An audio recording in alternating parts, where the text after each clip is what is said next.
안녕하세요, 여러분. 시원스쿨랩 켈리쌤입니다. 우리 고득점 출제 포인트 보고 있는데요. 오늘은 파트 7을 함께 살펴보려고 합니다. 여러분들은 파트 7을 어떻게 풀고 계시나요? 이 파트 7에서 여러분들이 단순하게 지문에서 확인할 수 있는 그런 사실들을 찾아내는 문제들은 별로 어렵지 않은데 여러분들이 흔히들 틀리는 유형의 문제가 있죠. 오늘은 그러한 유형의 문제들이 어떤 게 있는지, 그리고 대처 방안은 어떻게 여러분들이 하셔야 되는지, 그리고 조금이라도 오답을 선택하는 가능성을 줄이려면 어떻게 해야 되는지를 함께 이야기를 해보도록 하겠습니다. 자, 일단 사실 확인 유형을 좀 보도록 할게요. 이거 개인적으로 저 되게 싫어하고, 왜냐면 시간이 좀 많이 걸리기 때문에, 그리고 여러분들도 하면서 좀 힘들어 하시는 그런 유형의 문제죠. 일단 여러분들이 질문을 보셨는데요. 뭐가 떠 있는 거냐면 바로 not이 떠 있는 문제들. 그래서 질문과 선택지를 비교해서 언급되지 않은 내용을 선택하기 유형의 문제가 굉장히 좀 시간이 많이 걸리는 편입니다. 다른 문제들을 먼저 푸시는 걸 추천을 드리고요. 그러니까 우리가 한 세트의 문제가 하나만 있는 게 아니잖아요. 그러면 막 3개, 4개 있으면 not 유형의 문제는 좀 마지막에 여러분들이 풀어도 됩니다. 그래서 그런 유형은 not 유형 같은 경우는 이거 마지막에 풀어야지 라고 하시고요. 그리고 이 not 유형 같은 경우에는 어떤 식으로 또 함정을 파냐면 보기가 4개가 주어지잖아요. 근데 그 4개 중에 2개는 다이렉트로 지문에서 다 찾을 수가 있어요. 그런데 나머지 2개 중에 하나가 분명히 정답인데 그 하나를 그대로 제시하지 않고 지금 여기 PPT에 나와 있죠? paraphrasing을 해서 보기에 줍니다. 그럼 여러분들이 그 paraphrasing이 되어 있는 표현을 알 수 있어야 2개 중에서 최종적으로 정답을 찾아내게 되겠죠. 자, 예제 여러분들이 지문에서 보고 계셨나요? 네, 여러분들이 예제 not 유형 한번 보시도록 하겠습니다. 자, 이렇게 여러분들이 지문이 있다고 쳐요. 물론 제가 먼저 정답의 근거는 다 표시를 해 두었는데요. 질문을 여러분들이 좀 보도록 하겠습니다.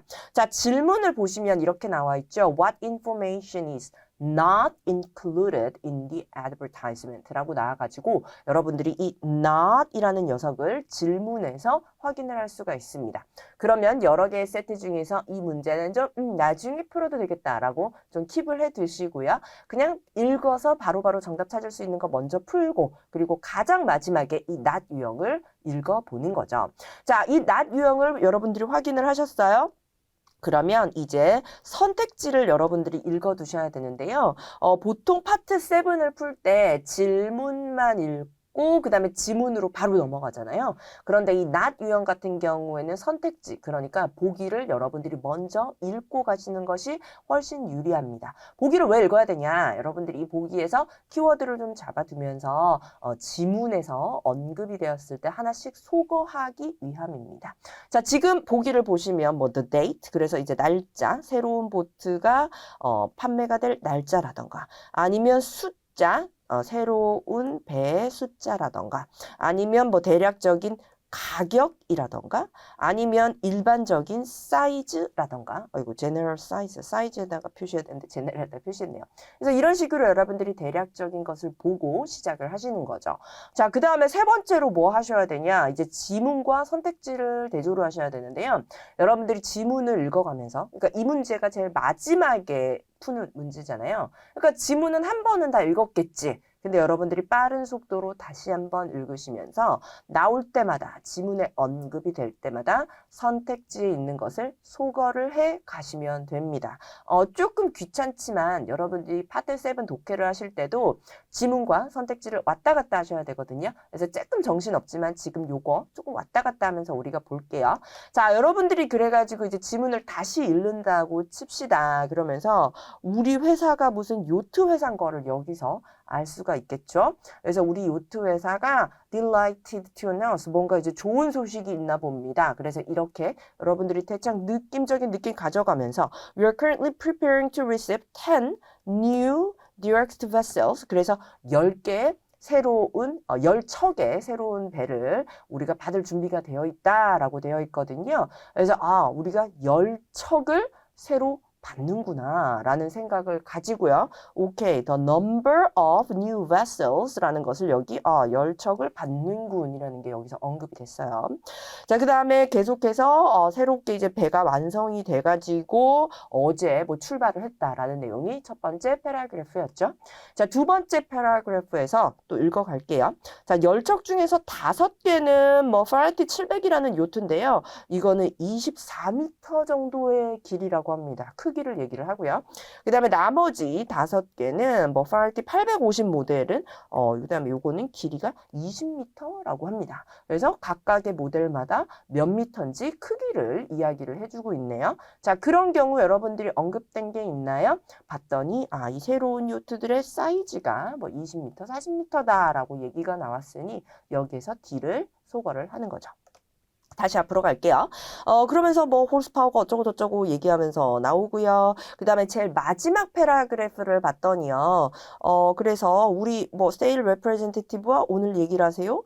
그래서 미리 주문을 하시려면 저희 대리인과 얘기를 하시고요.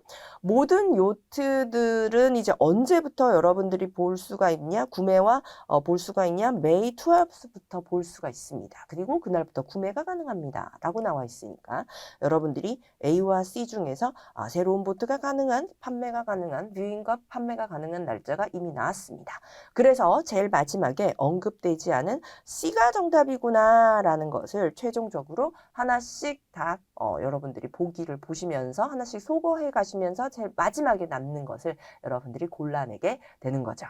그래서 요렇게까지. 그래서 여러분들이 여태까지 파트 7에서 그냥 위에 있는 거 패러프레이징해서 정답을 선택한다거나 이런 것과 비교했을 때는 확연히 시간이 많이 소요가 되게 돼요. 그래서 낮 유형의 같은 경우에는 여러분들이 이렇게 한 땀 한 땀 장인 정신으로 지문과 이렇게 비교를 해가는 시간이 필요합니다. 자, 두 번째 유형으로 가보도록 하겠습니다. 이것도 제가 개인적으로 싫어하는, 앞에 것도 싫어하고 이것도 싫어하고 이렇게 하다 보면 좋아하는 게 없을 것 같아요. 자, 지문을 기반으로 언급되지 않은 내용을 추론하기. 아니, 이제 추론도 나는 개인적으로 별로 안 좋아하거든. 왜냐면은 지문에 언급이 그대로 안 돼. 그래서 거기에서 유추할 수 있는 걸 생각을 해내거든. 근데 이제 추론 유형을 여러분들이 하기 위해서는 일단 해석이 완벽하게 해야 돼요. 그죠? 지문이 꼼꼼하게 해석이 돼야 되고 거기에 숨어있는 사실을 이끌어내야 되고 또 논리적으로 또 너무 비약을 하면 또 안 돼. 그래서 약간 고난이도에 속하고요. 적당히 패러프레이징이 돼서 선택지에서 정답으로 뭐 제시가 된 경우도 있으니까 여러분들이 패러프레이징까지 생각을 해서 봐주셔야 됩니다. 자, 추론 유형의 질문부터 여러분들이 보여드리도록 할게요. 자, 여러분들이 질문 보시면 For whom is the information most likely intended? 뭐 intend, suggest, 뭐 refer, 뭐 이런 단어들 여러분들이 infer 이런 단어들이 들어가면 여러분들이 이거는 추론을 해야 되는 문제구나 라고 문제 유형을 생각을 하실 수가 있죠. 그래서 파트 7 할 때 우리가 question부터 읽는 이유는 문제 유형을 확인하는 이유는 어디에서 힌트를 얻을 것인가 라는 것을 확실하게 하기 위함입니다. 자, 그래서 이 정보가 누구를 위한 것이냐 라는 것이 추론 문제로 나왔는데요. 절대 이 지문 내용에서 이것은 누구를 위한 것입니다 라고 절대 얘기를 안 해줘요. 거기다가 이제 여러분들이 선택지를 읽어보면 이렇게 명사만 띡띡띡띡 나오잖아요. 그러면 뭔가 이 지문을 읽으면서 이것을 필요로 하는 사람들을 내가 생각을 해봐야 되겠구나 라는 생각이 들고요. 그 다음에 여러분들이 지문을 읽으면서 이게 누구를 위한 것인가 라는 것을 봐주셔야 되겠어요. 자, 앞으로 한번 돌아가 볼까요? 자, 봤더니 일단 제목을 한번 볼게요. 이제 제목을 한번 봤더니 Promote your service in 무슨 레스토랑이에요. 그래서 이 레스토랑에서 당신의 서비스를 홍보하세요거든. 그러면 일단 당신의 서비스라고 했으니까 이것을 읽는 사람이 뭔가 서비스를 제공하는 사람이구나라는 거고요. 일단 이 글을 읽는 사람은 서비스 프로바이더고 프로모트, 홍보를 할 필요가 있는 사람인 것 같습니다. 자, 앞에 봤더니 무슨 내용이냐면 그러니까 우리 레스토랑에서 홍보를 해야 된다라고 얘기를 해요. 왜냐면 뭐 레스토랑이 뭐 1년 내내 하고 foreign 투어리스트들이 많이 방문을 하고요. Therefore, 그러므로 you will greatly benefit from 너한테 아주 좋은 기회가 될 거예요. 레스토랑에서 홍보를 하는 것이 that serve as an affordable means for attracting tourists. 투어리스트를 끌어들이는데 이 적당한 방법이라고 얘기를 합니다. 그러면 일단 1번 나 서비스 프로바이더죠. 2번 나는 foreign 투어리스트를 attract할 필요가 있는 거죠. 3번 그리고 홍보까지 해야 돼요. 자, 그럼 이런 것들을 여러분들이 조합을 해봤을 때 다음 슬라이드에서 ABCD 중에서 뭐죠? 네, 그렇습니다. 바로 외국인 관광객들한테 서비스를 제공을 하는 거니까 투어 오퍼레이터다라는 것을 여기서 알 수가 있겠습니다. 자, 구직자는 아닐 것 같고요. 여러분들이 많이들 여기에서 뭐 레스토랑이라는 단어가 굉장히 많이 등장을 하니까 레스토랑 오너인가? 라고 생각해서 B를 생각을 할 수도 있겠지만 우리 레스토랑 홍보를 다른 레스토랑 가서 하지는 않잖아요. 그죠? 그래서 이 레스토랑에서 무슨 이 지역에 뭐 무슨 새로운 뭐 어트랙션을 경험해 보세요. 라던가 아니면 우리 투어 서비스, 호핑 서비스 해보세요. 뭐 이렇게 연계가 되는 게 좋다라는 내용이므로 여러분들이 여기서 투어 오퍼레이터스라는 걸 선택을 할 수가 있겠죠.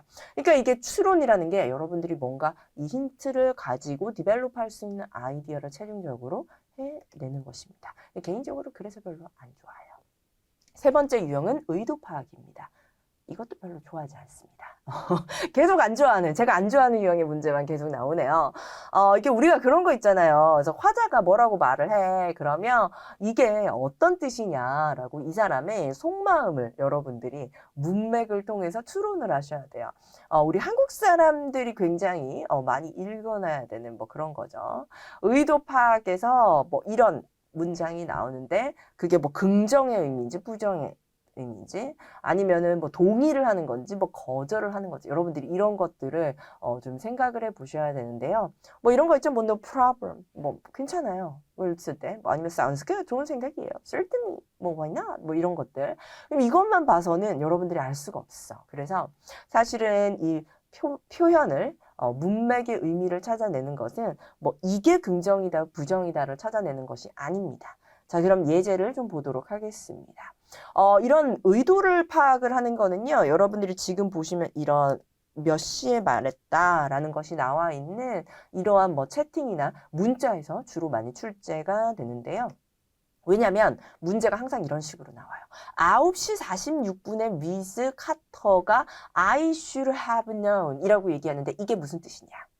이렇게 얘기를 하거든요. 그렇기 때문에 여러분들이 항상 이렇게 시간이 나오는 지문을 본다. 채팅이나 아니면 문자를 본다. 그러면 이거 뭔가 문맥상 의도 파악하라라는 것이 나올 것 같다라고 여러분들이 눈치를 채셔야 돼요. 자, I should have known 이라는 문장은 정말 그냥 직역을 한다면 내가 그걸 알았어야 했었다. 아니면 아는 것이 좋았었다라는 내용인데요. 이것만 가지고는 ABCD 보기에 뜻을 찾아낼 수가 없으십니다.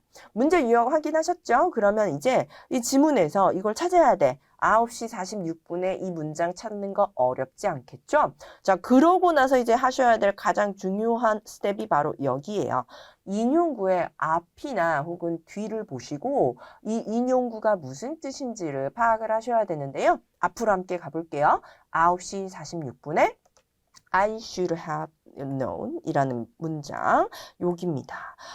나 그거 알았어야 됐는데 let me try that. 제가 해볼게요 라고 하고 it worked. 되네요 라고 하는 문장입니다. 자, 그러면 앞의 내용을 좀 보셔야 되겠습니다. 자, 앞 내용을 보셨더니요.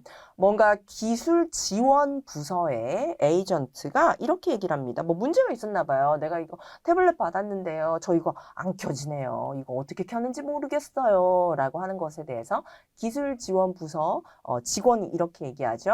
Okay, now to power on the tablet. 그 타블렛을 키시려면요. You need to hold the button. 버튼을 꾹 누르세요. For at least 5 seconds.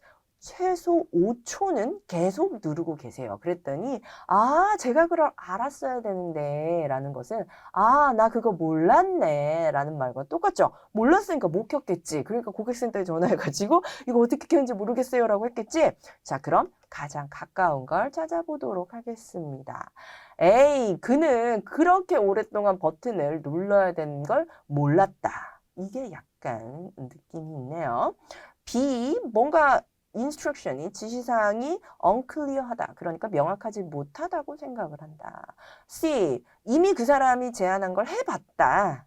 D, 그는 서비스에 대해 실망했다. 중에서 해본 거 아니죠? 처음 알았죠? Let me try that 이라고 얘기를 했으니까요. 그리고 instruction이 unclear하다 이런 내용도 없었고 자기가 실망했다는 내용도 없었어요. 그렇기 때문에 A, 그걸 생각을 못했네 라는 것을 마지막으로 정답으로 파악을 하실 수가 있으시게 되겠습니다. 자, 다음 유형입니다. 이것도 별로 안 좋아합니다. 도대체 제가 좋아하는 게 뭐죠? 뭐 이렇게 생각하니까 파트 7을 별로 안 좋아하는 것 같은 느낌도 드네요. 자, 문맥을 파악해서 알맞은 문장을 넣기입니다. 아마 큰 그림을 보는 것을 가장 어려워하시는 분들이 요건 좀 별로 안 좋아하실 것 같은데요. 일단 문장 삽입의 유형 중에서 이제 보통은 이러한 힌트들이 주어져요. 하단에 보시면 뭐 예를 들어 이런 거죠. 그 주어지는 문장에 뭐 this problem 어쩌고 저쩌고 이렇게 나오면 이 문제가 어쩌고 저쩌고 오니까 이 문제라는 것은 앞 문장에서 문제를 한 번은 설명을 하고 그 뒤에 삽입되는데 this problem 이런 식으로 나오기 때문에 지시대명사나 지시형용사가 주어지는 경우는 앞 문장에 그 대상이 있는 데다가 껴 넣으시면 됩니다. 이 힌트로 활용을 하거나 아니면 인칭대명사 they나 it이나 뭐 she나 he 이런 게 나올 때는 그 사람이 앞에서 한 번 언급이 돼야 대명사로 얘기를 할 수 있으니까 앞 문장에 사람이 언급되고 그 뒤에다가 넣어주시면 돼요. 혹은 접속 부사를 힌트로 활용을 하실 때는요. 뭐 however, therefore, 뭐 also, yet 이런 것들은 이 문장의 논리를 여러분들이 힌트로 확인을 하시면 되고요. 아니면 더 플러스 명사 이런 거 나올 때는 그 명사가 앞에서 언급된 거 힌트로 찾으시면 되겠죠. 아니면 시간 부사 뭐 그러고 나서라던가 아니면 그 전에 뭐 이런 거 나올 때는 시간 순서를 여러분들이 따져보시면 됩니다. 근데 여러분들이 여기죠. 우리가 지금부터 예문에서 살펴볼 것은 이러한 힌트가 없는 경우, 즉 가장 여러분들이 어려워하시는 약간 논리적 판단으로 풀어야 하는 문제를 저희가 한번 살펴볼게요. 자, 이런 종류의 이제 지문이 여러분들에게 주어지고요. 1, 2, 3, 4 이렇게 4개의 빈칸이 주어지고 이 문장이 들어갈 것으로 가장 알맞은 자리를 찾아라 라고 했어요. 이 문장을 살펴봤더니 그러면 이제 문제 유형 확인했고요. 그다음에 제시한 문장을 한번 살펴봅시다. Prices vary. 그러면 가격은 달라진대요. Depending on the number of televisions you wish to have the service installed on. 해석을 하자면 너가 이 서비스를 설치하고 싶은 텔레비전의 대수에 따라 텔레비전이 몇 개인가에 따라 서비스 가격은 달라진다라는 내용입니다. 뭐 더가 들어가거나 그죠? 아니면 앞에서 언급된 이런 걸 여러분들이 뭐 however 이런 게 들어간 접속 부사도 활용을 할 수가 없고 뭔가 텔레비전의 숫자에 따라 너의 가격은 달라진다라는 얘기예요. 오케이, 문장을 읽었어요. 자, 이제 지문에서 관련된 내용. 가격이 달라진다라는 내용을 가지고 여러분들이 지문을 읽어 나가도록 하겠습니다. 자, 지문을 한번 보셨더니요. 뭐 1번 내용 같은 경우에는요. 여기 직원으로서 너는 할인된 가격, 할인받을 수 있다라는 내용이에요. 아, 여기는 아직은 아닌 것 같고요. 그 다음에 앞에 문장을 봤더니 우리의 무슨 패키지는 인터넷 서비스와 케이블 갑자기 텔레비전 나왔어요. 그래서 귀가 이제 쫑긋하죠. 갑자기 텔레비전 나왔어. 텔레비전 여기 근처일 수도 있겠다. 이런 생각이 들고요.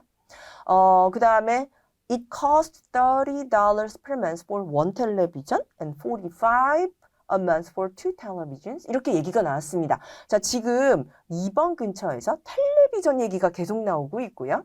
그 다음에 그 뒤에 문장 봤더니 Household with more than two televisions should contact the sales office to check the other savings available 라고 뭐 연락하라는 내용이 나왔습니다. 자, 그러면 이제 여기에서 여러분들이 생각하실 거 논리적으로 따져봤을 때 우리가 이 넣고자 하는 이 문장을 가격은 달라집니다. 몇 대의 텔레비전이 있냐에 따라예요. 그러면 이 뒤에 어떤 내용이 나오는 거냐면 뭐 한 대는 얼마, 두 대는 얼마, 세 대는 얼마입니다. 라는 예제나 혹은 디테일을 얘기해 주는 것이 가장 적절하겠죠. 그렇기 때문에 여러분들이 이 플로우를 보셨을 때 2번 자리에 문장을 넣고 텔레비전 대수에 따라 가격이 달라집니다. 한 대는 30불, 두 대는 45불. 이라고 나오는 것이 가장 적절할 거예요.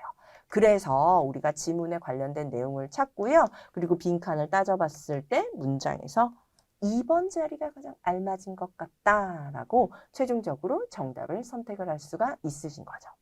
자, 이렇게 오늘 파트 7 고난도 문제 꿀팁과 예제를 한번 살펴보았습니다.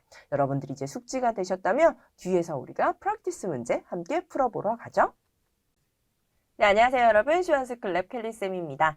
우리 계속해서 우리 고득점 출전 포인트 파트 7 부분 보고 있는데요. 오늘의 주제는 바로 이중지문과 삼중지문의 연계 문제 섹션입니다. 여러분들 이중지문, 삼중지문 푸실 때 하나씩 정답 찾는 건 잘 하는데 이 연계지문 같은 경우에 정답의 근거를 잘 못 찾으시잖아요. 그래서 오늘은 어떤 식으로 정답 단서를 조합해야 되는가라는 것을 한번 같이 보도록 할게요.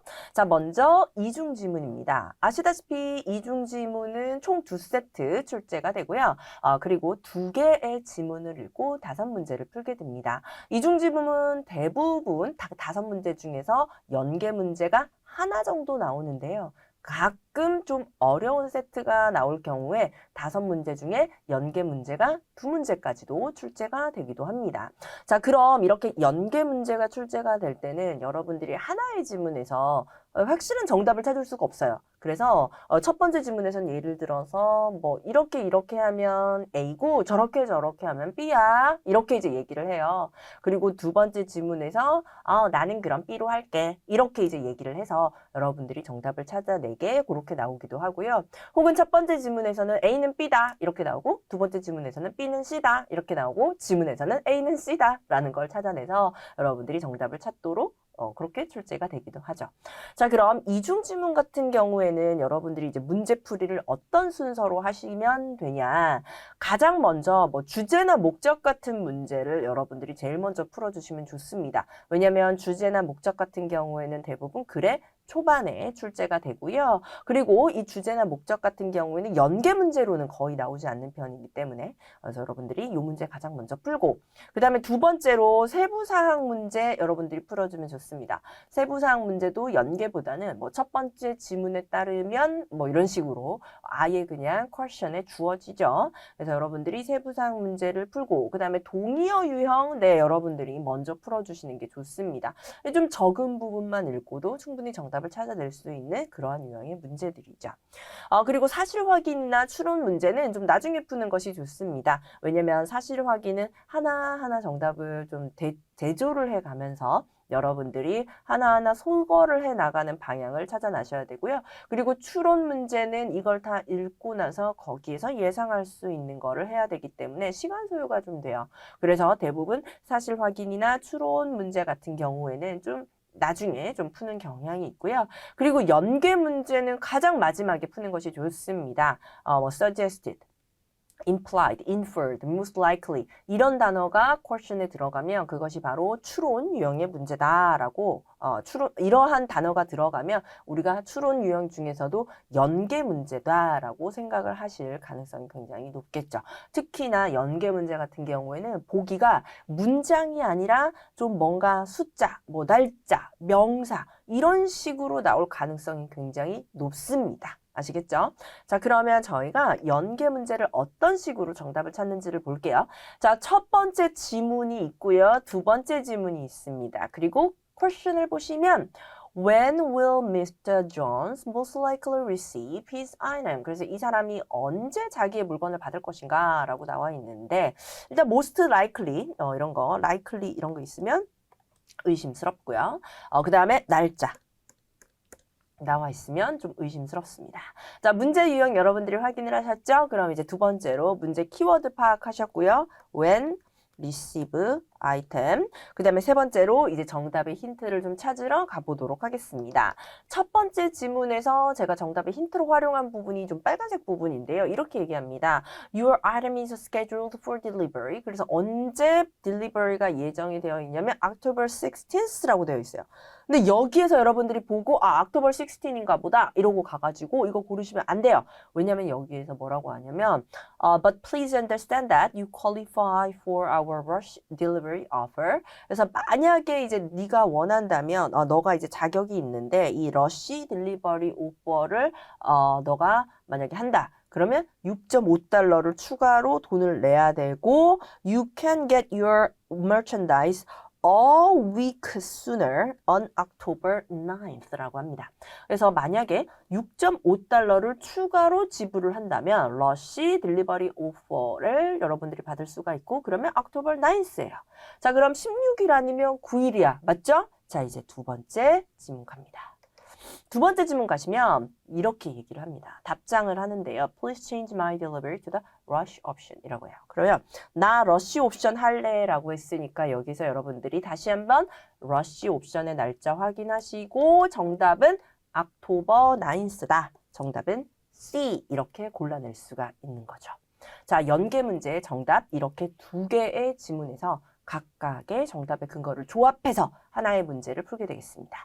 그래서 가장 마지막에 여러분들이 정답을 찾아내시게 되는 거죠. 이제 3중 지문으로 가볼까요? 자, 3중 지문 같은 경우에는 아까보다 조금 더 어렵습니다. 3개의 지문에서 여러분들이 정답 단서를 종합해서 연계 문제를 풀어내셔야 되는데요. 뭐 문제 푸는 방법은 거의 동일하다라고 봐주시면 돼요. 그냥 읽어야 되는 내용이 조금 많을 뿐입니다.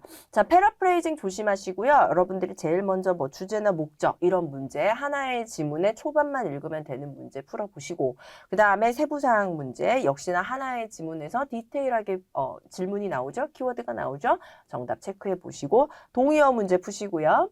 그 다음에 추론이나 뭐 사실 확인, not 들어간 거 그런 거 푸시고 제일 마지막에 연계 문제를 푸시게 됩니다. 3중 지문 같은 경우에는 3개의 지문을 읽고 5개의 문제를 풀어주셔야 되는데 연계 문제는 1번이나 뭐 이렇게 처음부터 연계 문제가 나오는 경우는 없고요. 보통은 두 번째 또는 세 번째 문제가 1번, 2번의 연계 문제, 그 다음에 네 번째나 다섯 번째 문제가 2번, 3번의 연계 문제로 출제가 될 수가 있습니다. 자, 그런데 지문이 3개잖아요. 그러면 1번, 2번, 3번이라고 제가 얘기할게요. 연계 문제 얘기할 때 1번 플러스 2번 연계로 나올 수도 있고요. 그 다음에 2번 플러스 3번 연계로 나올 수도 있고요. 지금 여기서 이제 얘기하는 것처럼. 하지만 여러분들이 간과하시면 안 되는 게 여기에서 1번 플러스 3번의 연계 문제로 나올 수도 있습니다. 그러니까 모든 여러분들이 옵션을 다 열어두시고 가능성을 전부 다 열어두시고 생각을 하셔야 돼요. 그래서 어떻게든 두 개의 지문을 연계해서 문제를 출제하게 됩니다. 자, 그럼 문제 유형 한번 볼게요. 자, 3중 지문의 첫 번째 지문입니다. 보시고요. 그 다음에 두 번째 유형 보시고 세 번째 유형 보시고 이렇게 3개의 지문을 보실 거예요. 질문 갑니다. What can be inferred about Miss White? 자, Miss White에 대해서 우리가 추론할 수 있는 것은 무엇이냐라고 나와 있는데요. 일단 추론 여러분들이 단어 체크하실게요. Miss White에 대한 정보를 여러분들이 콜렉트 하시게 되겠습니다. 문제 유형 확인하셨죠? 자, 그 다음에 보기 좀 보면서 키워드 체크하도록 하겠습니다. 그녀가 right? 뭔가 기고를 한다. 아니면 graduated 18 months ago. 벌써 졸업했다. 아니면 lives in Camden Town. 여기에 산다. 아니면 여기에서 이전에 근무를 한 적이 있다. 이렇게 여러분들이 선택지를 보셨어요. 자, 그럼 이제 지문으로 가셔서 키워드를 확인을 하도록 하겠습니다. 자, 이 질문 같은 경우에는 1번과 2번의 키워드를 활용을 하실 건데요. 1번에서 여러분들이 뭔가 공고가 나왔는데 여기에서 시니어 리서치 사이언티스트라고 돼가지고 뭐라고 이제 나와 있고 그 다음에 laboratory technician이라고 나와 있고 캠든 타운 패실리티라고 요 지역의 시설이다 라고 나와 있죠. 네, 시니어 리서치 사이언티스트는 요 지역이고 laboratory technician은 요 지역이다 라고 공고가 나와 있습니다. 그런데 두 번째 부분을 봤더니 이 미즈 화이트라는 사람이요. 이렇게 얘기합니다. I noticed your advertisement. 그래서 너 광고를 내가 이제 보게 됐다. For a laboratory technician. 자, laboratory technician에 관심이 있나 봐요. 거기다가 자, 잠깐 돌아가서 생각해 보면 laboratory technician이 여기죠. 자, 거기다가 여기에서 I live just a short walk from the facility. 그 시설에서 조금 걸어가지고 산다. 그러니까 굉장히 가까운 거리에 산다라고 얘기를 했어요. 자, 그럼 이걸 여러분들이 조합을 해볼게요. 자, 그렇다면 미즈 화이트에서 우리가 추론할 수 있는 건 뭐냐? 이 사람이 이 관심이 있는 곳에서 멀지 않은 곳에서 산다라고 했으니까 아, 그녀는 현재 캠든타운에 거주하고 있구나라는 것을 정답으로 선택을 하실 수가 있는 거죠. 자, 거기다가 두 번째 연계 유형 가보도록 하겠습니다. 자, 만약 그녀의 이 구직 활동이 성공적으로 된다면 그녀는 언제 근무하게 되느냐라고 나와 있어요. 자, 그래서 위크데이라고 하면 이제 주 중이고요. 위켄드라고 하면 주 말이죠. 그래서 뭐 한번 보도록 할게요. 자, 앞으로 가서 우리가 어떤 식으로 이제 되어 있나라고 볼게요. 자, 일단 두 번째 지문입니다. 여기에서 자기가 관심이 있는 것이 이 laboratory technician에 관심이 있다라고 얘기를 했고요. 그 다음에 자기가 굉장히 가까이 산다라고 이야기를 하고 옛날에 내가 어디에서 일했었다라고 자기가 이야기를 하고 있습니다. 자, 세 번째 지문은 좀 살펴볼까요? 자, 세 번째, 이제 여러분들이 이 부분을 봤더니 워크 스케줄 인포메이션을 한번 들여다볼게요. 그 중에서도 laboratory technician이 weekday shift work required. 그래서 이 weekday, 일단은 주 중에 이 교대 근무를 뭔가 하게 되는 것 같은데요. Equipment should be cleaned and set up for the following day between 5 and 8, Monday through Friday라고 얘기 나와 있어요. 그래서 5시부터 8시까지 매 주 중에 Monday to Friday라는 것을 여러분들이 이렇게 생각을 하시면 5시부터 8시까지는 이 중에서 여러분들이 weekday evening으로 여러분들이 말씀을 하실 수가 있겠죠. 그래서 2번의 정답은 C, weekday evenings라는 것을 이 두 번째와 세 번째 지문을 조합을 해서 정답을 체크를 할 수가 있습니다. 자, 이렇게 여러분들과 이중지문, 삼중지문, 이 연계 문제 정답 찾는 법을 한번 살펴봤는데요. 네, 이 이중지문도 그렇고 삼중지문도 그렇고 이 지문들이 하나의 주제에 관해서 전부 다 이야기를 하는 거잖아요. 그래서 여러분들이 연계 문제를 푸실 때는 이 키워드가 어느 지문에서 언급됐는지를 찾아서 이 두 개의 힌트를 조합해서 정답을 체크를 하시면 되겠습니다. 자, 그럼 우리가 방금 배운 꿀팁들을 실전 문제에다가 한번 적용시켜 보도록 할게요.